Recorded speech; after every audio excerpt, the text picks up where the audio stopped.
What's up, guys? It's Dubzz, and I'm here today. I want to start this series. I don't know if that's the right word for it, but I just want to sit and talk about some of my favorite movies.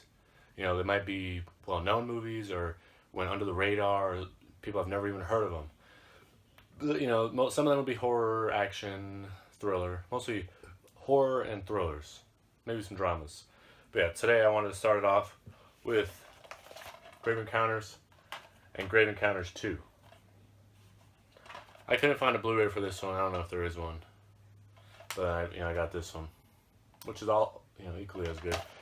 So, if you have no idea what Grave Encounters is, the first one, it's about this group of people, the people on the cover, who have a group, kind of like the dudes that had that Ghost Hunter show, they're called Grave Encounters. That's what their show's called, and they go around to haunted places and they try to find ghosts. Pretty much exactly like any ghost show you've seen, where they want to make it real, not where they're, debunking it or trying to prove that it's fake.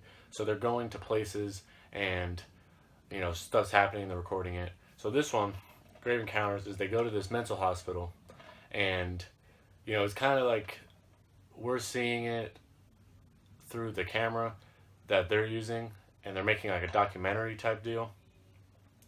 And you could see they're hiring, because it's showing like behind the scenes and the actual footage that they were going to run for the episode. And it shows them like hiring people to say certain things, and there's certain parts where the main people will say how they don't even believe in ghosts and how this is going to be awesome and they're going to make so much money. It looks so believable. They don't believe in ghosts at all, especially the main guy. He doesn't believe in ghosts. He thinks it's all a joke. He's just in it for the money and to be on TV.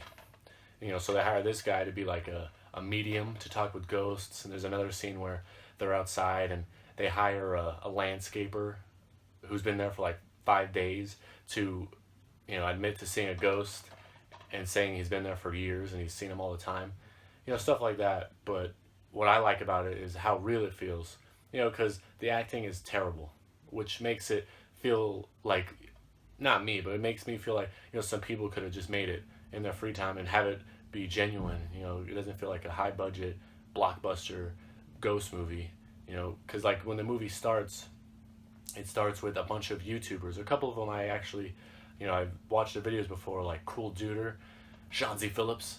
It shows him like reviewing the movie, and they put I think they probably hired him to do that, but they are reviewing it and saying, half of them are saying how scary it is, and the other half is saying how stupid it is and how fake it looks. But the other half saying how real it looks. And they put that at the beginning. And then, the movie opens and it's these guys talking. No. That's not this one. That's this one. This one starts like that. Yeah, I forgot. This one starts with people talking about this one. They're sitting there and reviewing it and saying how real it looks and how fake it looks. And so the review ends, or all the reviews end with the main kid in this one who took the movie to heart and goes out of his way to find where it was actually filmed. He finds a bunch of stuff out about the actors from the first one. He gets a meeting with like the producer of the first one, and he tries to meet the directors, the Savage brothers. I think that's who it is, the Vicious brothers. And so, but in this one, in Grave Encounters 1, they're in the house, or they're in the asylum. They're trying to find all this stuff. Small things start happening, but they think it's just each other playing jokes with each other, or they think it's nothing. And then eventually, one guy, he gets pushed down some stairs, and they're like, "Oh shit, this is real." And then one by one, they start like, one guy goes crazy, the girl dies, one of the dudes dies, everyone dies, or goes crazy, except for the main guy, and we don't know what happens to him. We assume maybe because he gets lost in the tunnels, and so of course we're like, "Oh shit, that guy's gonna die." He's going to be lost down there. It's pitch black, nothing to eat. Who knows how long he'll be down there. They're trespassing, so it's not like they can be there. So in this one, in Grave Encounters 2, this guy, main dude, he's obsessed with it, and he's like a film student, and he gets a bunch of his friends that are also film students to come along with him to go to the actual asylum and, try to find the truth. They try to, because he believes it's real. Half of his, most of his friends think it's fake, but he, for his film, he wants to go and prove that this is real. And so they break into the asylum because now it's all like chained up, which is weird because his friends are all like, why would they, chain it up if it's just an empty asylum? And there's a security guard now. There's all the police tape, pointing towards that what happened in the first one was real. So all his friends are like, oh shit, maybe it's real, maybe you weren't fucking around. And so they go in, same stuff starts happening from the first one. One dude, like 10 minutes, 20 minutes from being there, gets killed. One of the girls gets killed. And then it's just like 3 of them. And they, they're down there and they find the main guy from the first one. And he's like crazy. His hair's super long. He has a beard. He's just insane now. He's talking to the walls. There's just a couple scenes where he like catches rats and eats them. And he's just insane now. And so they try to talk to him, and because they're now trapped.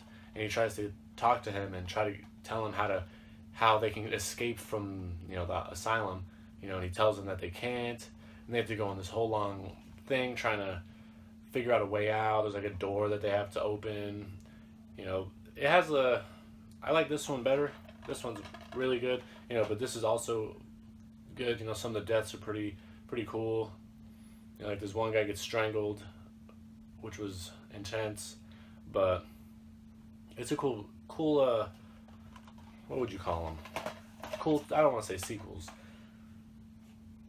Just cool movies. First and second one. They're pretty good. If you haven't seen them, go check them out. I think this used to be on Netflix, but they took it off. You can find both of these on Amazon.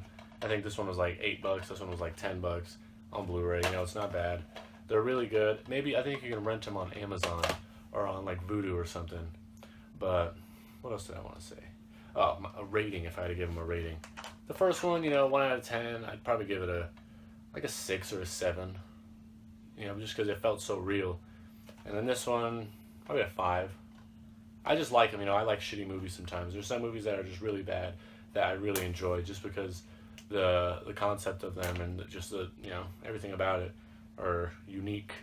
Even though this is a very common type of movie, it's a very unique movie. I enjoyed them. So if you guys haven't seen them, check them out. Can't recommend them enough. And hopefully I'm going to keep this up, and just if you have any movies you want me to talk about, just let me know and I'll do it. Grave Encounters 1, Grave Encounters 2. Alright guys.